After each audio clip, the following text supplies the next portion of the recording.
સૌનું હાર્દિક સ્વાગત છે। બાળકો, આપણે બીજા સત્રની શરૂઆત કરી દીધી છે, જેમાં આપણે આગળના ક્લાસમાં પાઠ 11 અખબારી નોંધનો અભ્યાસ કર્યો। હવે આજે આપણે કાવ્ય 12 કાવ્યનું નામ છે જનની। જનની એટલે કે જન્મ આપનાર માં અથવા માતા। એમના કવિ છે બોટાદકર। તો આનો અભ્યાસ કરીશું। સૌથી પહેલા આપણે કવિનો પરિચય જોઈ લઈએ। કવિ બોટાદકર, જન્મ 1870, મૃત્યુ 1924। કવિ દામોદર કુશાલદાસ બોટાદકરનો જન્મ ભાવનગર જિલ્લાના બોટાદમાં થયો હતો। તેમણે માત્ર 6 ધોરણ સુધીનો અભ્યાસ કર્યો હતો, છતાં સંસ્કૃત ભાષા ઉપર તેમનું સારું એવું પ્રભુત્વ રહ્યું હતું। માત્ર ને માત્ર કવિએ 6 ધોરણ સુધીનો અભ્યાસ કર્યો હતો, પણ એનું ભાષા ઉપરનું પ્રભુત્વ છે એ ખૂબ સારું હતું, અને એમાં પણ સંસ્કૃત ભાષા ઉપર। એમનું મુખ્ય સર્જન કવિતા ક્ષેત્રે રહ્યું છે। જે કાંઈ રચનાઓ કરી છે કવિએ, સૌથી વધારે રચના એને કવિતામાં કરી છે। રાજતારણ્યની, કલોલીની, સ્ત્રોતસ્વીની, નિર્ઝરીની અને શેવલીની વગેરે તેમના મહત્વના કાવ્ય સંગ્રહો છે। આ કવિએ પ્રકૃતિ અને ગૃહ જીવનની ભાવનાના સુંદર કાવ્યો આપ્યા છે। કવિએ જે કંઈ રચના કરી છે, કાવ્યો બનાવ્યા છે, તો એ પ્રકૃતિ અને ગૃહ જીવન એટલે આપણા ઘરના સભ્યોનું, ઘરના લોકોનું, એકબીજાના સંબંધોનું જે જીવન છે એના ઉપર એને કાવ્યમાં યોગદાન આપ્યું છે। તેઓ યોગ્ય રીતે સૌંદર્યદર્શી કવિ તરીકે ઓળખાય છે, અને આ કવિની રચના એટલી બધી સુંદર હોય છે, આપણા મન સુધી એના વિચારો છે એ પહોંચી જાય છે। એટલે આ કવિને સૌંદર્યદર્શી કવિ તરીકે પણ ઓળખવામાં આવે છે। જનની ગુજરાતી ભાષાનું એક નોંધપાત્ર કાવ્ય છે। ગુજરાતી ભાષાનું આ કાવ્ય છે એ એક નોંધપાત્ર કાવ્ય છે। માતાના પ્રેમની તોલે બીજા કોઈનો પ્રેમ આવતો નથી, કે બધા લોકો આપણને સમાજમાં જન્મથી મૃત્યુ સુધી મળે, પણ એની સાથેના સંબંધો, એમની સાથેનો જે પ્રેમ છે એની તુલના આપણે માતા સાથે ન કરી શકીએ, કારણ કે માતાનો પ્રેમ છે એ સૌથી શ્રેષ્ઠ હોય છે। એ મુખ્ય ભાવની આજુબાજુ આ રચના ગૂંથાઈ છે। આ કાવ્ય છે એની રચના કવિએ એવી કરી છે કે જેમાં માતાનો જે પ્રેમ છે એની રચના છે એ એટલી બધી સુંદર રીતે દર્શાવી છે કે આપણું મન છે, હૈયું છે એ ભરાઈ જાય। કાવ્યનું લય માધુર્ય અનેરું છે। લય માધુર્ય એટલે ગાઈ શકાય સુંદર રીતે એવું કાવ્ય છે। સંસ્કૃત કવિઓએ પણ માતૃ પ્રેમને સ્વર્ગના પ્રેમથી ચડિયાતો લખ્યો છે। સંસ્કૃતના જે કવિઓ છે એને પણ માતાનો પ્રેમ છે એને સ્વર્ગના પ્રેમ કરતા પણ શ્રેષ્ઠ કીધું છે કે જનની જન્મભૂમિશ્ચ સ્વર્ગાદપી ગરયસી, એટલે કે માતા અને માતૃભૂમિ સ્વર્ગ કરતા પણ શ્રેષ્ઠ છે। અને ગુજરાતીમાં પણ બાળકો જે કહેવત છે કે માં તેમાં બીજા બધા બગડાના વાહ, કે માં છે એ હંમેશા આપણી સાથે ગમે એ પરિસ્થિતિ હોય પણ એ ક્યારેય સંતાનનો સાથ છોડતી નથી, અને બીજા સભ્યો છે, બીજા લોકો છે એ આપણને સારો પ્રેમ દેખાડશે જરા આપણો સારો સમય હોય ત્યારે, પણ મુશ્કેલીના સમયમાં એ આપણો સાથ છોડી દેતા હોય છે, પણ માની તોલે કોઈ આવે નહીં। તો ચાલો આપણે સરસ મજા કાવ્યનું આપણે સમજૂતી મેળવીએ અને પછી ગાન કરીએ। મીઠા મધુ ને મીઠા મેહુલા રેલો, એથી મીઠી તે મોરી માતરે જનનીની જોડ સખી નહીં જડે દેલો। શું કહે છે કવિ કે મીઠા મધુ, મધુ એટલે તો કે મધુ એટલે મધ। મધ છે એ આપણે ખાઈએ તો એકદમ સ્વાદમાં કેવું હોય છે? મીઠું। મીઠા મધુ ને મીઠા મેહુલા રેલો, મેહુલો એટલે વરસાદ, કે મધ મીઠું હોય, વરસાદનું જળ મીઠું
માતાની આંખ કેવી કીધી છે કવિએ? તો કે અમીની. અમી એટલે તો કે અમૃત.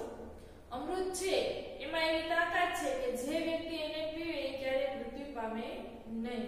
તો માતા છે એની આંખ એના સંતાનો પ્રત્યે કેવી હોય છે?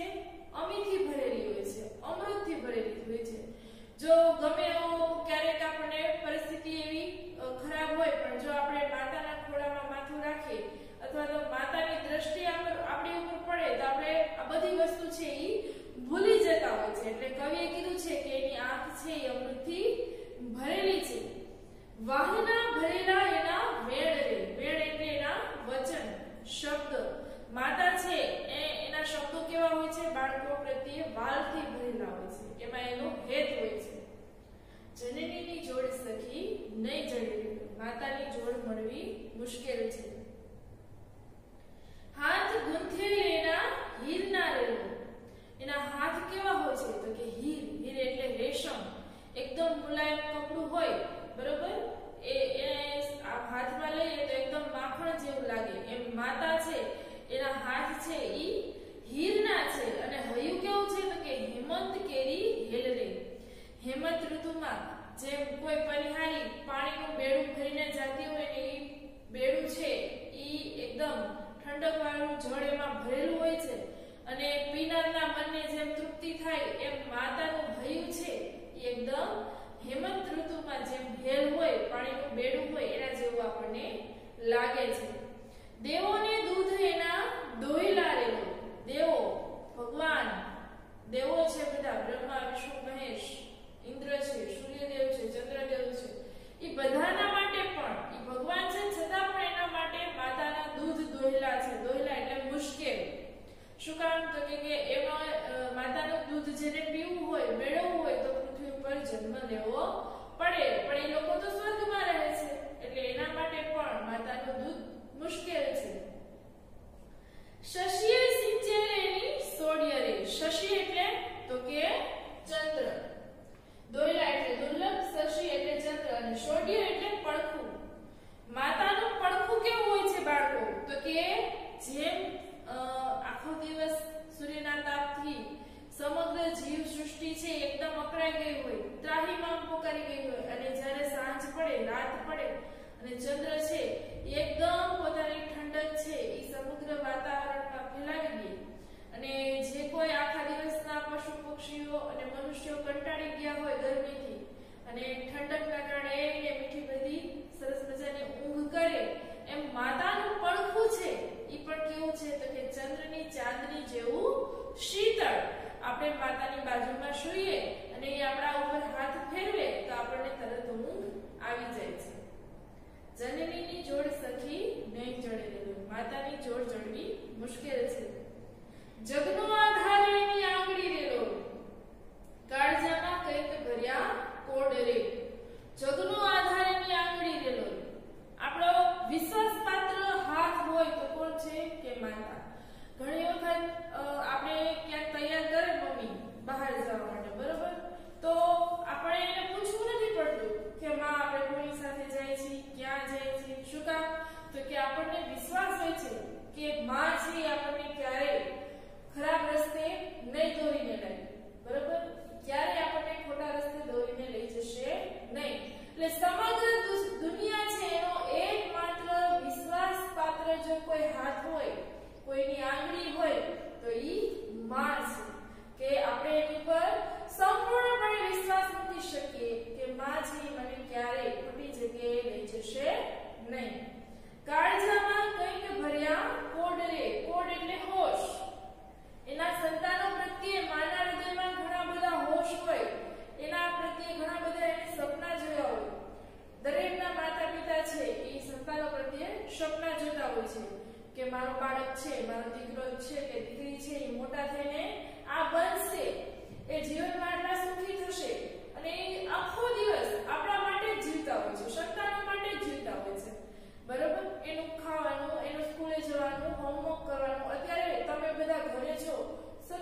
પાવી, પણ માનો જે પ્રેમનો પ્રવાહ છે એમાં ક્યારેય ઓછા પાવતી નથી, વધઘટ થતી નથી. જનનીની જોડ સખી નહીં જડે રેલો, વર્ષે ઘડીક વ્યોમ વાદળી રેલો. વ્યોમ એટલે આકાશ. આકાશમાં જે વાદળી હોય છે ને એ પણ ઘડીક વરસીને વહી જાય છે. માંડીનો મેઘ બારે માસ રે, પણ માતાનો જે પ્રેમ છે એનો વરસાદ છે એ બારે માસ વરસે છે. જનનીની જોડ સખી નહીં જડે રેલો, માતાના જેવી જોડ જડવી મુશ્કેલ છે. ચડતી ચંદાની દિશે ચાંદની રેલો, જે ચંદ્ર છે બરોબર, એની ચાંદની, એનો પ્રકાશ છે, એની રચના છે, એનો આકાર છે, ઈ ચડતી ચડતી એટલે તો કે વધઘટ થતી. ચંદ્ર છે એને આપણે ઓળખીએ છીએ બરોબર કે વધ અને શુદ્ધ હોય એની રચના છે એ વધઘટ થાય છે, એનો નહીં આંખને ઉજાસ રે. પણ માતાનો જે પ્રેમ છે, પ્રેમ રૂપી એનો પ્રકાશ છે એમાં ક્યારેય આથમતો નથી. એ હંમેશા માતાનો પ્રેમ સંતાનો અને પરિવાર પ્રત્યે એમને પ્રકાશિત રહે છે. જનનીની જોડ સખી નહીં જડે રેલો, માતાની જોડ જડવી મુશ્કેલ છે, ક્યારેય મળે નહીં. તો બાળકો અહીંયા આપણે સુંદર મજાનું માતાનું જે વર્ણન કવિયા કાવ્યમાં કર્યું છે તેનો અભ્યાસ કર્યો. ખરેખર આપણને નસીબદાર છીએ કે આપણને આટલું બધું પ્રેમ કરતી માતા મળી છે, પિતા મળ્યા છે. તો હંમેશા તેના પ્રત્યે આદર રાખવો, એનું માન રાખવો. તમને બધા ઘણા સમયથી ઘરે છો અને તમે ઘણા બધા હોમવર્ક અત્યારે સ્કૂલેથી તમને આવે છે મોબાઈલમાં, તમારા મમ્મી તમને ઘણું બધું કહેતા હશે કે તમે કરો, અને ઘણા બાળકો જે ચંચળ છે તે રમવા લાગે છે અથવા તો મમ્મીની વાત સાંભળતા પણ નથી. તો બાળકો માં છે એ આપણું હંમેશા સારું જ ઈચ્છતી હોય છે, એટલે એની વાત માનો અને જેમ તમને માર્ગદર્શન આપે, સૂચના આપે એનું પાલન કરો. અને માં છે, પિતા છે, એને હંમેશા પ્રેમ કરો અને જેટલું બને એટલું એને કામમાં મદદ કરો બરોબર. કામ વધારવાનું નહીં, એને કામમાં મદદ કરવાની બરોબર. હવે આપણે કાવ્યનું ગાન કરીશું. Stay home stay safe. જય મા મનુ. मीठा मधुन मीठा में हुलारी लोल, एथी मीठी ते मोरी मात रे, जननी ની જોડ સખી નહીં જડે રે લોલ. પ્રભુના એ પ્રેમ તણી પૂતળી રે લોલ, જગથી જુદેરી એની જાત રે, जननी ની જોડ સખી નહીં જડે રે લોલ. અમીની ભરેલી એની આંખડી રે લોલ, વાલના ભરેલ એના વેણ રે, જનની ની જોડ સખી નહીં જડે રે લોલ. હાથ ગુંથેલ એના હીરના રે લોલ, હૈયું હેમંત કેરી હેલ રે, જનની ની જોડ સખી નહીં જડે રે લોલ. દેવોને દૂધ એના દોયલા રે લોલ, શશીએ સિંચેલ એની સોડ્ય રે, જનની ની જોડ સખી નહીં જડે રે લોલ. જગનો આધાર એની આંગળી રે લોલ, કાળજામાં કંઈક ભર્યા કોડ રે, જનની ની જોડ સખી નહીં જડે રે લોલ. ચિતડું ચડેલ એનું ચાકડે રે લોલ, પડના બાંધેલ એના પ્રાણ રે, જનની ની જોડ સખી નહીં જડે રે લોલ. મૂંગી આશીષ ઉરે મલકતી રે લોલ, લેતા ખૂટે નયની લાડ રે, જનની ની જોડ સખી નહીં જડે